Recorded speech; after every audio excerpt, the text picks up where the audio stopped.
जी बेटा, अस्सलाम वालेकुम। Once again second year chemistry वालों तैयार हो जो ज़रा। लास्ट टाइम हमने स्टार्ट किया था peculiar behaviour of lithium, complete नहीं हो सका था वो, मेरा ख्याल है 10 पॉइंट हो गए थे उसके। तो मैंने आपको कहा था कि आपने इसमें से कोई भी जो आपको आसान लगते हैं 4-5 पॉइंट इसमें से याद कर लें जो सिंपल वाले हैं, लेकिन जो 4-5 पॉइंट आपने जो फर्दर मैं आपको बता रहा हूँ पॉइंट नंबर 10 से ऑनवर्ड वो आपने करने हैं। यानी कि पेज नंबर 23 पे तशरीफ़ लाए ना ज़रा जल्दी से। आपने जो पॉइंट नंबर 10, 11, 12, 13 ये वाले पॉइंट्स, 14 ये वाले पॉइंट ज़रूर करने हैं, बाकी ऊपर से जो आपको आसान लगते हैं उनमें से कर लें कोई ना कोई। अच्छा जी, पॉइंट नंबर 10 तक हो चुका था और आ जाए ज़रा अब पॉइंट नंबर 11 पे।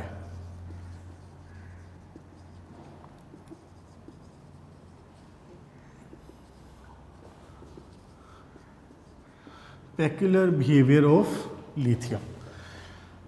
हाँ जी, क्या कहते हैं जनाब पॉइंट नंबर 11? कहते हैं कि जी lithium has low electropositive character. बड़ी मज़े की बात है, हमने तो पढ़ा है सारी जगह पे कि भाई साहब ये जो अल्कली मेटल्स हैं दीज आर वेरी रिएक्टिव। और वो वेरी रिएक्टिव क्यों हैं? क्योंकि दीज आर हाईली इलेक्ट्रोपॉजिटिव। ऐसी है ना, क्योंकि immediately they tend to lose the electron, वो इलेक्ट्रॉन लूज करती हैं और अपना ऑक्टेट या अपना जो पिछली इलेक्ट्रॉनिक कन्फिग्रेशन है इलेक्ट्रॉनिक गैस की, नोबल गैस की, वो अटेन करती हैं। तो हाईली इलेक्ट्रोपॉजिटिव है, लेकिन लिथियम कह रहा है कि ये लो इलेक्ट्रोपॉजिटिव है, इसीलिए तो इसको अलग से पढ़ा जा रहा है। यही रीज़न है कि इसके पेक्युलर बिहेवियर को स्टडी किया जा रहा है। इसी बिहेवियर को एनोमलस बिहेवियर भी कहते हैं। ये देखें ना, इस पेज नंबर 23 पे पहला जो इसका आपका है पैराग्राफ, उसके अंदर एक वर्ड यूज़ किया हुआ है इसने, एनोमलस प्रॉपर्टीज़। तो ये दोनों तरह से पूछ सकते हैं पेपर में कि what are the anomalous properties of lithium, या what are the peculiar behaviour of lithium, what is the peculiar behaviour of lithium. तो दोनों तरह से बात पूछ सकता है, जहन में होना चाहिए आपके। अच्छा जी, कहता है कि जी lithium has low electropositive character, thus the its carbonate and nitrate are not stable. इसके जो कार्बोनेट और बाइकार्बोनेट है वो बहुत ज़्यादा स्टेबल नहीं है, नाइट्रेट सॉरी, लेकिन बाकी एलिमेंट्स के हैं। तो इसके जो लिथियम के कार्बोनेट वगैरह हैं ये क्या करते हैं, ये डीकम्पोज होकर फौरी तौर पे ऑक्साइड बना देते हैं। जैसे कि पहली इक्वेशन उसने दी हुई है, लिथियम कार्बोनेट Li2O बना देती है और साथ में CO2 बना देती है। अच्छा, अब इसमें एक बात ज़रा नोटिस ये कर लें कि आपको पेक्युलर बिहेवियर में आपने एक पॉइंट पढ़ा था कि लिथियम जो है वो नॉर्मल ऑक्साइड बनाता है। तो देख लें इसमें कि इसकी क्या वो है, ऑक्सीडेशन स्टेट क्या निकलती है, -2 +2। ठीक हो गया। तो ये लिथियम के केस में है, बाकी जो आपके सोडियम और पोटाशियम वगैरह वो सब ऑक्साइड और सुपर ऑक्साइड की तरफ भी जाते हैं, पर ऑक्साइड की तरफ। अच्छा जी, उसके बाद एक और इंटरेस्टिंग बात देखें जरा, इक्वेशंस पे देखें जरा, नीचे वाली इक्वेशंस पे देखें। लिथियम नाइट्रेट जब ब्रेक डाउन हो रहा है तो वो बना रहा है लिथियम ऑक्साइड और साथ में NO2 gas. Lithium nitrate oxide बना रहा है और साथ में NO2 गैस बना रहा है साथ में। लेकिन दूसरे ही इसी ग्रुप के दूसरे एलिमेंट जैसे कि सोडियम नाइट्रेट है, जब वो ब्रेक डाउन हो रहा है तो वो क्या बना रहा है, वो नाइट्राइट बना रहा है, सोडियम नाइट्रेट। Peculiar behaviour. ठीक हो गया जी, जो भी इसका डिफरेंट रवैया हुआ करेगा वो पेक्युलर बिहेवियर। बाकी ऑक्सीजन दोनों केसेस में रिलीज हो रही। ओके जी बेटा, नेक्स्ट आए जरा पेज नंबर 24 के ऊपर जो पॉइंट नंबर 12 है, कहता है कि जी लिथियम हाइड्रोक्साइड को जब स्ट्रांगली हीट किया जाए तो लिथियम ऑक्साइड बनाता है, लेकिन जो बाकी एलिमेंट्स हैं, जो बाकी कंपाउंड है इसी तरह के लाइक सोडियम हाइड्रोक्साइड, वो ये रवैया नहीं रखते। सिंपल सी इक्वेशन, लिथियम हाइड्रोक्साइड का ब्रेकडाउन होना और वाटर बनता है उसके नतीजे में। अच्छा, अब ये बड़ी एक और इंटरेस्टिंग बात, लिथियम रिएक्ट करता है नाइट्रोजन के साथ और नाइट्राइट बनाता है, लेकिन इसी ग्रुप के बाकी एलिमेंट्स ये रवैया नहीं रखते। ये क्वेश्चन देख लें जरा एक बार। लिथियम रिएक्शन कर रहा है नाइट्रोजन के साथ और लिथियम नाइट्राइड बना रहा है, लेकिन बाकी एलिमेंट्स इसी ग्रुप के ये रिएक्शन शो नहीं कर रहे। अच्छा जी, नेक्स्ट देखें जरा point number 14। Lithium chloride has an exothermic heat of solution whereas chlorides of sodium and potassium have endothermic. Difference देखें, लिथियम के केस में हीट इवॉल्व हो रही है, एक्सोथर्मिक रिएक्शन है, लेकिन इसके सोडियम क्लोराइड वगैरह के केस में एंडोथर्मिक है, हीट एब्जॉर्ब हो रही है, स्पेकुलर बिहेवियर।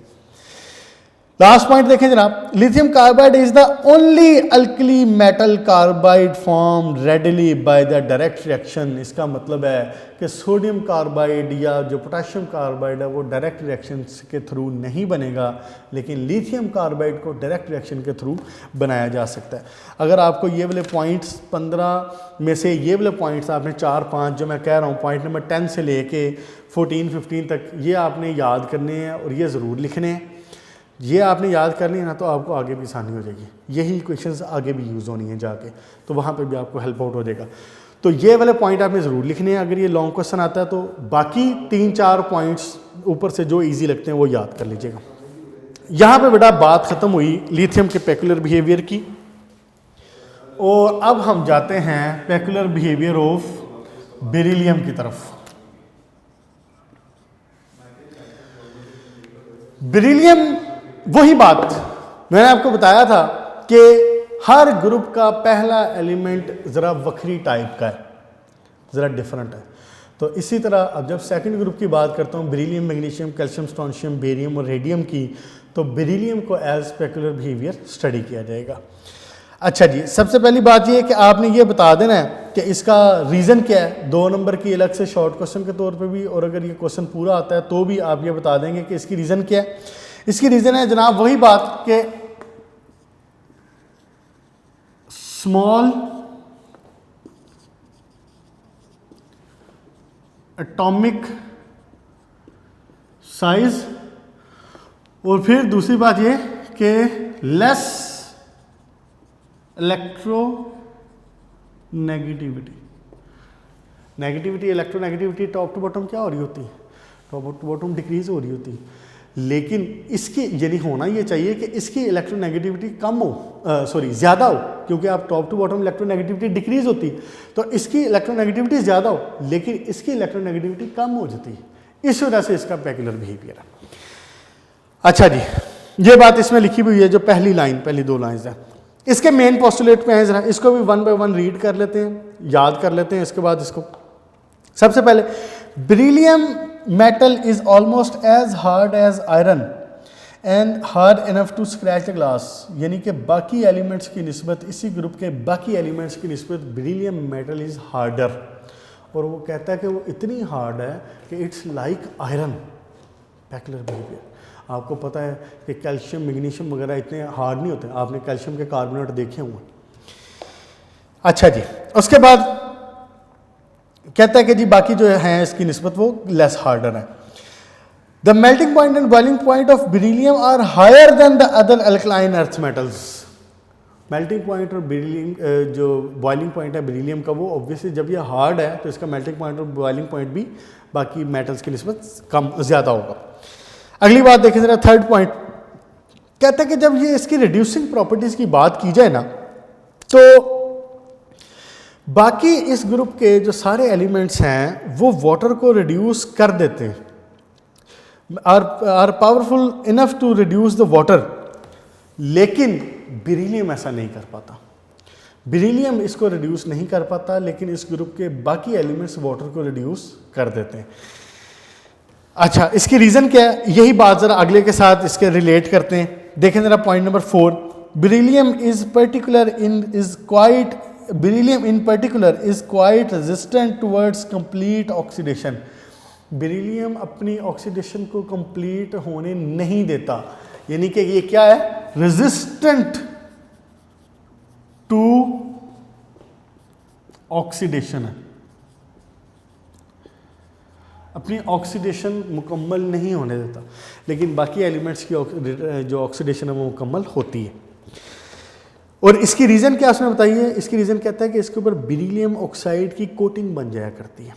आपको याद हो अगर तो आपने ये बात पहले पढ़ी हुई है कि एल्युमिनियम की भी ऑक्सीडेशन मुकम्मल, जैसे आयरन है, आयरन की ऑक्सीडेशन हो जाती है मुकम्मल। आयरन की ऑक्सीडेशन मुकम्मल हो जाने का क्या मतलब है कि उसको जंग लग जाता है, आयरन ऑक्साइड बन जाता है। लेकिन एल्यूमिनियम भी अगर याद हो तो वो भी रेजिस्टेंस शो करता है टुवर्ड्स द ऑक्सीडेशन। और वो क्यों बनाते हैं, क्यों रेजिस्टेंस शो करता है? क्योंकि उसके ऊपर एल्यूमिनियम ऑक्साइड की लेयर आ जाती है। वो जो एल्यूमिनियम ऑक्साइड की लेयर आती है वो फर्दर ऑक्सीडेशन नहीं होने देती। इसीलिए आपके जो एल्यूमिनियम का जो सरफेस है, एल्यूमिनियम के बर्तन कह लें, एल्यूमिनियम की वैसी कोई सरफेस कह लें, तो एल्यूमिनियम की वो सरफेस की करोजन नहीं होती, लेकिन आयरन की करोजन हो जाती। आयरन की करोजन होती है क्योंकि वो ऑक्साइड बना देता है, लेकिन एल्यूमिनियम ऑक्साइड की लेयर उसको प्रोटेक्ट करती है। Same is the case with beryllium. जब बेरिलियम ऑक्साइड की लेयर बनती है तो वो उसकी जो ऑक्सीडेशन है उसको रोक देती है और उसकी ऑक्सीडेशन को रिस्ट्रिक्ट करती है। अच्छा जी, उसके बाद लास्ट पॉइंट में जरा, beryllium is the only member of its group which reacts with the alkalis to give hydrogen। Alkali hydroxide alkalis के साथ रिएक्शन करती है और उसमें हाइड्रोजन दे देती है, और उसमें क्या करते हैं, लेकिन बाकी जो एलिमेंट्स हैं उसके वो ये रिएक्शन शो नहीं करते। आप इसकी इक्वेशन देख लें, बेरिलियम सोडियम हाइड्रोक्साइड के साथ रिएक्शन करके सोडियम बेरिलाइट बना रहा है और साथ में हाइड्रोजन गैस निकल रही। ठीक हो गया बेटा, यहाँ तक हो गई बेरिलियम की भी बात मुकम्मल। अब आपने पेक्युलर बिहेवियर ऑफ लिथियम भी पढ़ लिया और पेक्युलर बिहेवियर ऑफ बेरिलियम भी पढ़ लिया। अब हमने क्या करना है, अब हमने आना है इसके केमिकल रिएक्शंस की तरफ। यही बातें जो अभी पीछे डिस्कस हुई हैं with respect to beryllium only या with respect to lithium only, अब हम इसको ज़रा ओवरऑल पूरे ग्रुप के ऊपर फैलाते हैं, पूरे ग्रुप के ऊपर देखते हैं कि लिथियम नाइट्रोजन के साथ रिएक्शन कर रहा है तो सोडियम रिएक्शन नहीं कर रहा, या लिथियम उसके साथ कार्बोनेट बना रहा है तो वो कैसे है, उस कार्बोनेट का रवैया कैसा है, लेकिन सोडियम कार्बोनेट का रवैया कैसा है, ये बातें ज़रा इसके अंदर आती हैं।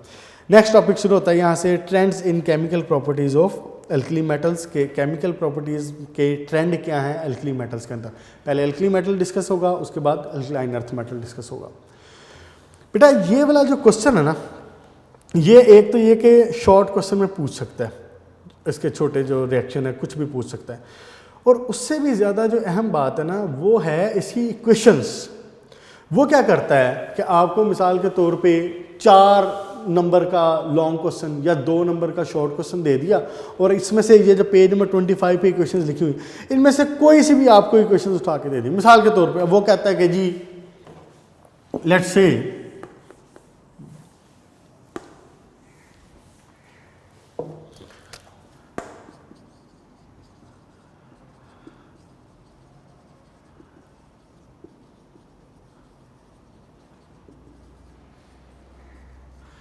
वो कहता है मिसाल के तौर पर कि जी पोटाशियम है और ऑक्सीजन के साथ रिएक्शन करता है, बताएं क्या बनाता है। आपको रिएक्टेंट दे देता है सिर्फ, और आपको यहाँ से पूछे बताएं प्रोडक्ट क्या है। बैलेंस एंड कंप्लीट, दोनों चीज़ें, आधे नंबर का बैलेंस करना और आधे नंबर का कंप्लीट करना। शॉर्ट क्वेश्चन में 2 इक्वेशन भी पूछ सकता है, लॉन्ग क्वेश्चन बना के 4 भी पूछ सकता है, दोनों तरीक़ों से पूछ सकता है। शॉर्ट क्वेश्चन वैसे अलग से भी आ सकता है और बाय इक्वेशंस भी आ सकता है, इसलिए इक्वेशंस के ऊपर ज़रा ख़ास तवज्जो देनी है और बैलेंसिंग कोशिश करनी है कि बैलेंसिंग आप साथ में याद कर लें। ऑब्वियसली आपको बैलेंस करना आता है और आप बोर्ड में बैठ के बैलेंस कर भी सकते हैं, लेकिन सम टाइम क्या होता है कि अगर इक्वेशन छोटी है तो फिर तो it will not be time consuming, लेकिन अगर इक्वेशन ज़रा बड़ी है, लार्जर है, तो आपको ऑब्वियसली वहाँ पे टाइम ज़्यादा लगेगा और वहाँ पे आप टाइम ज़्यादा कंज्यूम करना for the balancing only and for the आधे नंबर के लिए, तो उसके लिए फिर अगर टाइम ज़्यादा कंज्यूम करेंगे तो other questions will be affected. इसलिए कोशिश करनी है कि जहाँ पे बैलेंसिंग ज़रा मुश्किल है, लार्जर है, इक्वेशन में 2-4 चीज़ें आ रही हैं उसमें रिएक्टेंट प्रोडक्ट्स में, तो कोशिश करें कि बैलेंस याद कर लें, साथ में याद कर लें। वरना जो छोटी बिल्कुल मामूली सी क्वेश्चन है वो तो चलें ठीक है, आप ऑन द स्पॉट भी कर सकते हैं। ठीक है बेटा, आए इसको शुरू करते हैं ज़रा आपके इसमें है क्या। सबसे पहली बात ये कि ये आपको मैंने बता दिया कि जिसकी आयनाइजेशन एनर्जीज लो हैं इसलिए इनकी रिएक्टिविटी ज़्यादा हो जाती है, मोर इलेक्ट्रोपॉजिटिव है। ये सारी बातें बार बार डिस्कस होती जा रही हैं। सीधा आए जरा पेज नंबर 25 के ऊपर, रिएक्शंस विद द ऑक्सीजन के ऊपर। हमने अभी पेक्युलर बिहेवियर ऑफ लिथियम में देखा था रिएक्शन विद ऑक्सीजन। अभी हमने पेक्युलर बिहेवियर में देखा था और हमने उसमें एक पॉइंट पढ़ा था, देखें अब वही पॉइंट यहाँ भी यूज़ हो जाएगा। अगर वो पॉइंट वहाँ याद किया हो वो यहाँ यूज़ हो जाएगा, अगर इसकी इक्वेशंस यहाँ याद की हुई है तो वहाँ यूज़ कर सकते हैं आप। उसने कहा था कि जो लिथियम है वो सिर्फ नॉर्मल ऑक्साइड बनाता है, लेकिन जो पोटाशियम है या जो सोडियम है वो पर ऑक्साइड और सुपर ऑक्साइड की तरफ जाते हैं। वही बात डिस्कस होनी है। लिथियम के साथ जब ऑक्सीजन का रिएक्शन होता है तो वो सिंपल ऑक्साइड बनता है, लिथियम प्लस ऑक्सीजन Li2O। लेकिन जब सोडियम के साथ ऑक्सीजन का रिएक्शन होता है तो ये क्या बनाता है, N2O2। ठीक हो गया, सोडियम परऑक्साइड। अच्छा, उसके नीचे देखें जरा, जब ये पोटाशियम के साथ रिएक्शन कर रहा है तो क्या बना रहा है, KO2, peroxide, super oxide. Normal oxide में ऑक्सीजन की ऑक्सीडेशन स्टेट क्या होती है, -2। परऑक्साइड में क्या होती है, -1। और सुपर ऑक्साइड में क्या होती है, -1/2। देखें ज़रा निकालने, यही बनती है। लिथियम की हुआ करती है +1। तो जब आप +1 ऑक्सीडेशन स्टेट को यूँ लिखा जाता है, जब आप +1 लिखते हैं तो इस यहाँ पे हैं कितने लिथियम, 2। तो इसका मतलब है कितनी हो गई, +2। तो ऑब्वियसली बैलेंस किसके साथ हो रहा है, फिर -2 के साथ, नॉर्मल ऑक्साइड। परऑक्साइड देखें ज़रा, सोडियम की क्या है, -1, एक सोडियम +1, एक सोडियम की क्या है, +1, 2 की क्या हो जाएगी, +2। तो यहाँ पे कितने, 2 ऑक्सीजन है। तो इसका मतलब है इस केस में इसकी यहाँ पे जो ऑक्सीडेशन स्टेट है वो कितनी है, पर ऑक्सीजन, एक ऑक्सीजन के लिहाज से कितनी है, -1। 2 ऑक्सीजन के लिहाज से -2 हो गई।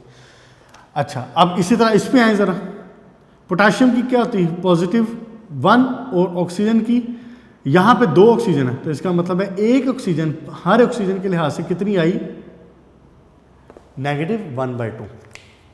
सुपर ऑक्साइड, पर ऑक्साइड, नॉर्मल ऑक्साइड। क्लियर हो गया जी। अच्छा जी, उसके बाद नेक्स्ट देखें जरा क्वेश्चन, पॉइंट नंबर 5 के ऊपर आ जाए। कहते हैं कि जी रैपिड रिएक्शन होता है अल्कली मेटल्स का वाटर के साथ। ये पॉइंट डिस्कस हो चुका है पहले कि वाटर के साथ रैपिड रिएक्शन होता है, लेकिन लिथियम का ये रिएक्शन नहीं होता। तो वाटर के साथ रिएक्शन होकर सिंपली बनाता क्या है, सोडियम हाइड्रोक्साइड, पोटाशियम हाइड्रोक्साइड और हाइड्रोजन गैस। सिंपल इक्वेशन है। अच्छा जी, उसके बाद कहता है कि अल्कली जो मेटल्स हैं वो आयनिक हाइड्राइड बनाती हैं हाइड्रोजन के साथ। अगर आपको याद हो, आपने चैप्टर नंबर 1 में एक टॉपिक पढ़ा था पूरा हाइड्राइड का, और उसमें आपने ये बात पढ़ी थी कि अल्कली मेटल्स मेटल हाइड्राइड बनाती हैं। अल्कली मेटल्स हाइड्राइड्स बनाती हैं, और हाइड्राइड बनाने का मतलब क्या है कि hydrogen will carry negative charge and metal will carry positive charge. ठीक है, इसको जनरली चाहें तो इसके साथ लिख देते हैं, विद हाइड्रोजन आ जाएगा,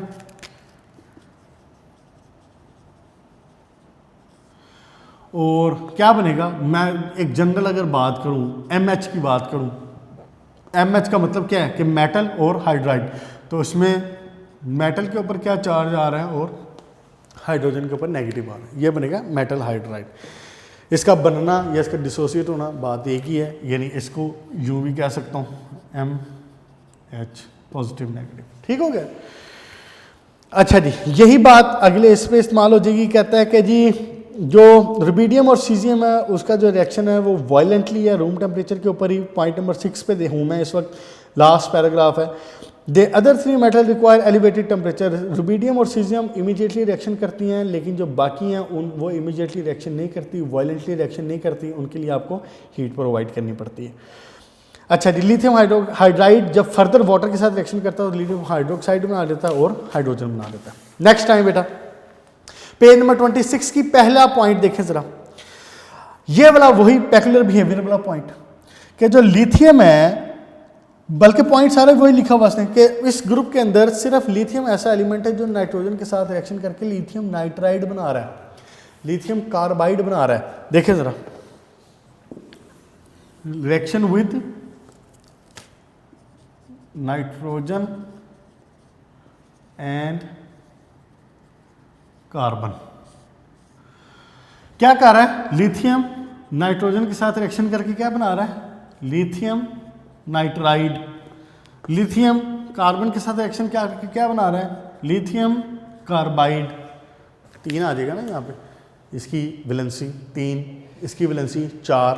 ठीक हो गया। और बाकी जो एलिमेंट्स हैं एल्कली मेटल्स के उसके साथ रिएक्शन नहीं करते, नाइट्रोजन के साथ या कार्बन के साथ वो रिएक्शन नहीं करते।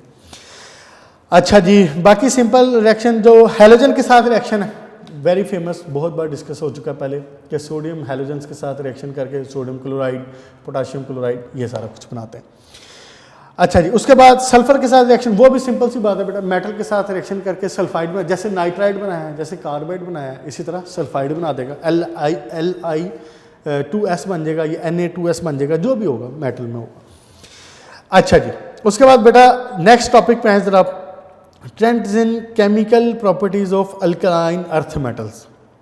यही बातें जो हमने अभी पीछे डिस्कस की हैं, यही बातें अब इसके साथ डिस्कस कर लेते हैं, अल्कलाइन अर्थ मेटल्स के साथ।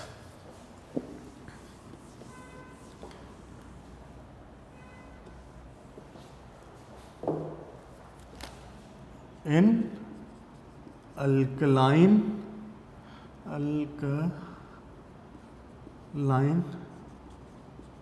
अर्थ मेटल्स, ठीक है जी, आए सबसे पहले देखें जी पॉइंट, पहला पॉइंट ऑक्सीजन के साथ रिएक्शन, सिंपल। अच्छा, ऑक्सीजन के साथ रिएक्शन में मोस्टली चीज़ें जो इसमें बन रही हैं वो सिर्फ बेरियम के लिहाज से थोड़ी सी डिफरेंट है और कंडीशन के लिहाज से। बाकी देखें ज़रा, alkaline earth metal burn in oxygen to form oxide और in the case of barium the peroxide, ये थोड़ा सा डिफरेंट है। बाकी सारे केसेस में सिंपली ऑक्साइड बना रहा है, लेकिन बेरियम के केस में वो परऑक्साइड बना रहा है। इसकी इक्वेशन, अच्छा अब यही बात इसने एक दफ़ा बोर्ड में पूछी भी हुई है, बेरिलियम रिएक्शन कर रहा है तो BeO बना रहा है, ठीक हो गया। लेकिन अब आपको पता है कि बेरिलियम ने रिएक्शन किया ऑक्सीजन के साथ, सिंपली बेरिलियम ऑक्साइड बना दी। लेकिन उसने बोर्ड में क्या पूछा है, उसने पूछा हुआ है बेरियम का रिएक्शन ऑक्सीजन के साथ, और यहाँ पे वो कह रहे थे कि जी टेम्परेचर आपको दिया है 500 से 800 डिग्री सेंटीग्रेड, बताएं जी क्या बनेगा। इस तरह से पूछ लेता है, तो इसलिए आपको इक्वेशंस पता होनी चाहिए। तो इसमें क्या बनेगा, आपने सिर्फ ये बात है कि याद रख लें कि बेरियम के केस में क्या बनाता है, बेरियम परऑक्साइड। बाकी केसेस में क्या बना रहा है, सिंपल ऑक्साइड, नॉर्मल ऑक्साइड बना रहा है। अच्छा जी, उसके बाद बेटा 500 से 600 डिग्री सेंटीग्रेड, 800 नहीं है। अच्छा जी बेटा, उसके बाद सेकंड पॉइंट पे है जरा, hydrides are produced by treating the molten alkaline earth metal with hydrogen usually under pressure. Hydrides बनते हैं इसके, और वो कब बनते हैं उसने कंडीशन बता दिया है कि मोल्टन फॉर्म में होना चाहिए और हाई प्रेशर पे होना चाहिए। होगा क्या इसमें, magnesium reacts with hydrogen at high pressure फ्लां, उसके बाद हाइड्रोजन के साथ रिएक्शन करके सिंपली उसका मैग्नीशियम हाइड्राइड बना रहा है और सिंपल कैल्शियम हाइड्राइड बना रहा है। सिंपल सिक्वेशन है, सिंपल सिर्फ हाइड्रोजन आके उसके साथ अटैच हो गया, ठीक हो गया। उसके बाद बेटा थर्ड पॉइंट पे आए ज़रा, सारे ग्रुप 2 के एलिमेंट्स रिएक्शन करते हैं नाइट्रोजन के साथ और नाइट्राइड बनाते हैं। कोई इसमें साइंस वाली बात नहीं है, कोई मुश्किल बात नहीं है। जैसे सिंपली हाइड्राइड बना रहे हैं इसी तरह नाइट्राइड बना रहे हैं, सिर्फ क्या होगा कि इसकी वैलेंसी का फ़र्क आ जाएगा और यहाँ पे आ जाएगा मैग्नीशियम नाइट्राइड। जैसा कि रिएक्शन विद नाइट्रोजन में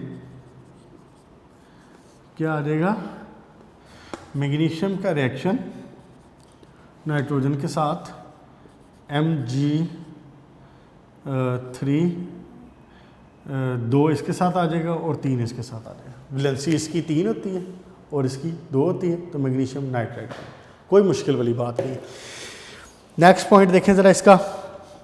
अच्छा, यही मैग्नीशियम नाइट्राइड जब वाटर के साथ रिएक्शन करता है तो ये अमोनिया बनाता है और साथ में मैग्नीशियम हाइड्रोक्साइड बनाता है। ये देखें ज़रा, यही मैग्नीशियम इसके साथ वाटर के साथ जब रिएक्शन कर रहे हैं तो ये क्या बना रहा है, NH3 और साथ में मैग्नीशियम हाइड्रोक्साइड। इसको अगर मैं ओपन करके लिखूं तो आपके लिए थोड़ी सी ज़्यादा आसानी हो जाएगी समझने में। वाटर का क्या मतलब है, HOH हाइड्रोजन और हाइड्रोक्सल, तो इधर से ये नाइट्रोजन इस हाइड्रोजन के साथ मिला अमोनिया, और ये जो हाइड्रोक्सल है ये मिला इसके साथ और मैग्नीशियम हाइड्रोक्साइड। ठीक है बेटा, ओके जी। नेक्स्ट पॉइंट देखें ज़रा, सल्फर के साथ रिएक्शन करता है तो सिंपल सी बात है मैग्नीशियम सल्फाइड बनाता है। बेटा इस तरह की चीज़ें अब छोटी छोटी सी बातें हैं, ये बार बार रिपीट होती जानी है, आप इनके साथ कोशिश करें यूज टू हो जाए, सिंपल रिएक्शंस जो चलते रहें। तो उसके साथ रिएक्शन करके मैग्नीशियम सल्फाइड, अब इसमें मैग्नीशियम सल्फाइड का फार्मूला सिंपल MgS हो जाएगा, सिंपल मैग्नीशियम की वैलेंसी 2, सल्फर की वैलेंसी 2, मैग्नीशियम सल्फाइड। अच्छा जी, उसके बाद all group second element reaction करते हैं डायरेक्टली विद द हैलोजन और बड़े अच्छे तरीके से उसके क्लोराइड बना लेते हैं, कैल्शियम क्लोराइड, मैग्नीशियम क्लोराइड, कोई इसमें डिटेल वाली बात नहीं है। ओके जी, लास्ट पॉइंट पे है 6th के ऊपर, magnesium is more reactive than beryllium. ये बात हमने ऊपर भी डिस्कस कर ली कि उसकी जो रिएक्टिविटी है वो उसकी निस्बत कम है, मैग्नीशियम ज़्यादा रिएक्टिव है बेरिलियम की निस्बत। Even though it is not attacked by the cold water, magnesium reacts slowly with the boiling water and quite rapidly with the steam to liberate hydrogen. Water के साथ रिएक्शन करता है, hydroxide में आ देगा और साथ में हाइड्रोजन गैस निकल आएगी। अच्छा जी, लास्ट पॉइंट इसी में फर्दर देखें जरा, beryllium does not react with the water even at the red hot temperature, unreactive है, लेस रिएक्टिव है मैग्नीशियम की निस्बत। तो इवन वो रेड हॉट टेम्परेचर के ऊपर भी उसके साथ रिएक्शन नहीं करता, वाटर के साथ रिएक्शन नहीं करता है। But remaining alkaline earth metals produce hydroxide with the water. Simple सी बात है बेटा, ये भी वाटर के साथ बाकी जो सारे मिलके हैं वो हाइड्रोक्साइड बना देंगे, और जो बेरिलियम है वो रेड हॉट कंडीशन में भी रिएक्शन नहीं करता। ठीक हो गया बेटा, यहाँ तक आपकी बात इसकी ख़त्म हुई इसकी केमिकल रिएक्शंस की। जब केमिकल रिएक्शंस में मैंने आपको बता दिया है कि ये बातें शॉर्ट क्वेश्चन के तौर पे पूछता है, ये बातें अलग अलग उसके तौर पे इक्वेशंस के तौर पे पूछ सकता है। इनमें ये वो कह सकता है कि जी इनको कंप्लीट करें, इनको बैलेंस करें, दोनों बातें इसमें कह सकता है, पूछ सकता है अलग से। शॉर्ट क्वेश्चन वैसे रिएक्शन पूछ सकता है, वो ये कह सकता है कि जी मैग्नीशियम का रिएक्शन बताएं नाइट्रोजन के साथ, वो ये कह सकता है कि जी अल्कली मेटल्स का रिएक्शन बताएं ऑक्सीजन के साथ। अगर वो ऐसी बात करता है तो फिर ऑब्वियसली आप जो उसमें जो तीनों डिफरेंट कंडीशंस थी, यानी कि formation of normal oxide, formation of peroxide, formation of super oxide, फिर आप तीनों की बात करेंगे। अगर किसी में कोई ऐसी डिस्टिंग्विशिंग नहीं है, यानी कि उसका रिएक्शन उसके साथ भी हो रहा है उसके साथ भी हो रहा है, तो फिर ठीक है। आप जनरल जैसे हाइड्राइड इसी में बात की है, कैल्शियम भी हाइड्राइड बना रहा है, मैग्नीशियम भी हाइड्राइड बना रहा है, तो आप एक इक्वेशन दे सकते हैं। बेटा इनऑर्गेनिक केमिस्ट्री में आपकी जो इक्वेशंस हैं ये इंतहाई इम्पॉर्टेंट है। मेन आपका जो किरदार है अभी तो इट्स जस्ट द स्टार्ट, आप आगे जाके देखेंगे कि पूरी जो इनऑर्गेनिक केमिस्ट्री है वो इक्वेशंस के साथ फेडअप है, भरी हुई है पूरी। आपने बेटा इसकी इक्वेशंस को लिख के ही याद करना है। अभी हम इसको स्टार्ट कर रहे हैं इस चीज़ को, इक्वेशंस को, इसलिए मैं आपको यहीं पे ये बात बताना चाह रहा हूँ कि इट्स लाइक आपके जैसे मैथ्स के क्वेश्चन होते हैं, जैसे आपके फिज़िक्स के न्यूमेरिकल होते हैं, केमिस्ट्री के न्यूमेरिकल आपने फर्स्ट ईयर में जैसे किए, तो बेटा यहाँ पे जो आपके जो न्यूमेरिकल है ना वो इक्वेशंस हैं। अगर आपने इक्वेशंस को लिख के याद नहीं किया तो आपके इक्वेशंस याद नहीं होंगे। इसलिए इक्वेशंस को लिख के याद करें। आगे जाके ऑर्गेनिक केमिस्ट्री में जाके जब हम इसको इसके जो मैकेनिज़्म है, इसके जो रिएक्शन है वो तो ऑब्वियसली करेंगे सो करेंगे, लेकिन यहाँ पे भी आपने इक्वेशंस को ये नहीं समझना कि जी मैंने बैठ के रटा मार लिया या मैंने बैठ के इसको याद कर लिया तो ये मुझे याद होगी। नहीं, आपने इनको लिख के याद करना है। लिख के याद करेंगे तो ही आपको याद होंगी, अदरवाइज़ ये याद नहीं होंगी, आपको मिक्सअप हो जाएंगी। आगे इक्वेशंस बेशुमार आनी है और सारी चीज़ें आपस में मिक्सअप हो जाती हैं, इसलिए मेंटली तौर पे ज़रा प्रिपेयर रहिएगा। ठीक है, आज इस लेक्चर में हम इसको बात को यहीं तक रखते हैं। नेक्स्ट इंशाल्लाह ताला हम इसके मज़ीद जो कंपाउंड्स हैं वो पढ़ेंगे। उसके बाद कुछ इसकी कमर्शियल यूजेस होंगे। सोडियम क्लोराइड का आपको याद हो, अगर आपने एक नेल्सन सेल, डाउन सेल आपने वो पढ़ा हुआ है, यहाँ पे आपको ज़रा वो तफसील से बताया जाएगा, मज़ीद डिस्कस होगा। बातें सारी ऑब्वियसली वही होती हैं, लेकिन things will be more described form, ज़्यादा डिटेल्ड फॉर्म में आ जाएंगी। लॉन्ग क्वेश्चन के लिहाज से भी वो इम्पोर्टेंट है काफ़ी। ठीक है, यहाँ तक कंप्लीट रखें इसको, अपनी इक्वेशंस को, इनको अच्छे तरीके से याद कर लें मुकम्मल तौर पे। आपको मैंने एक और काम शुरू में दिया हुआ था कि आपने जो पीरियोडिक टेबल के जो एलिमेंट्स हैं वो याद करने हैं। ग्रुप 1 और ग्रुप 2 ये दोनों मैंने आपको बता दिए थे। आज मैं आपको ग्रुप 3 का भी दे देता हूँ, और बेहतर है कि उसको भी याद कर लिया जाए साथ में। देखें ज़रा थर्ड ग्रुप में क्या है, बोरोन, एल्यूमिनियम, गैलियम, इंडियम और थीलियम।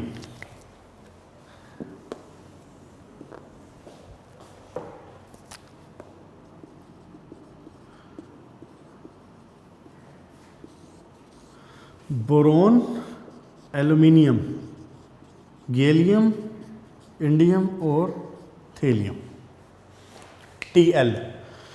ठीक हो गया बेटा, इसको भी रटा मार लें।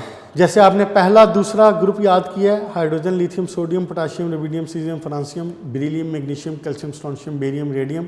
Third boron, aluminium, gallium, indium और थीलियम। इनको इनके साथ जो एब्रीवेशंस हैं, इनके जो सिंबल हैं, इस तरह से याद करना है। ये Tl है, ओके।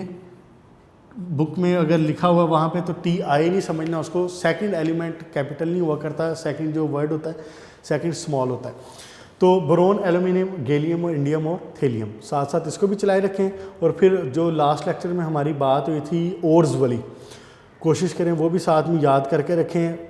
उनको लिए भी आपके पास टाइम मौजूद है, अभी अच्छे तरीके से याद कर लें उनको। शॉर्ट क्वेश्चन MCQs उसमें पूछ सकता है वो। ठीक है बेटा, यहाँ तक के लिए बात हुई मुकम्मल। तो इंशाल्लाह ताला नेक्स्ट लेक्चर में दोबारा शामिल होंगे, दोबारा ज्वाइन करेंगे। तब तक के लिए अल्लाह हाफिज़।